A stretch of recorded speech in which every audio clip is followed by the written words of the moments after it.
42 billion की net worth के साथ जो इंसान एक टाइम पर इंडिया का 6th रिचेस्ट पर्सन था, 2020 में उसने कोर्ट में जाके ये कहा कि मेरी नेटवर्थ जीरो हो गई है। 2002 में रिलायंस के फाउंडर धीरूभाई अंबानी की डेथ हो गई। उन्होंने कोई भी विल नहीं बनाई थी, इसीलिए दोनों बेटे मुकेश और अनिल के बीच पावर स्ट्रगल शुरू हो गई। और इसी को देखते हुए 2005 में उनकी मां कोकिलाबेन अंबानी ने दोनों के बीच बिजनेस का बंटवारा किया। मुकेश अंबानी को ऑयल एंड गैस का कारोबार मिला, अनिल अंबानी को पावर और कम्युनिकेशन जैसे फ्यूचरिस्टिक बिजनेस मिले थे। उसका गोल्डन पीरियड चल रहा था। एग्रीमेंट हुआ अगले 10 सालों तक दोनों भाई एक दूसरे के बिजनेस में एंट्री नहीं लेंगे। 42 बिलियन की नेटवर्थ के साथ ही वो इंडिया 6th रिचेस्ट पर्सन, लेकिन कहीं ना कहीं एक बात उसको सता रही थी, क्योंकि 43 बिलियन की नेटवर्थ के साथ मुकेश अंबानी उससे आगे था।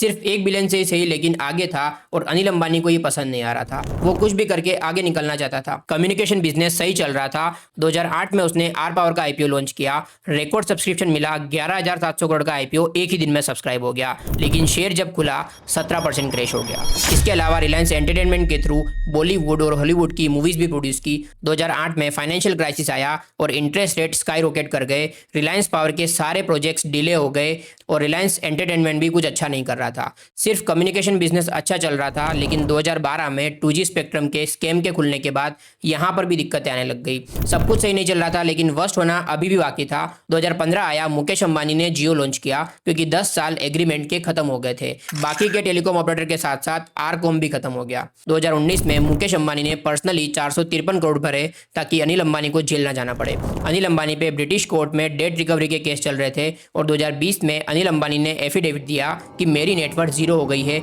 मतलब मैं बैंकरप्ट हो गया हूं और कोई भी डेट नहीं चुका सकता। 2005 में दोनों भाइयों की नेटवर्थ इक्वल थी, लेकिन 2020 आते आते एक बैंकरप्ट हो गया और दूसरा देश का सबसे अमीर आदमी।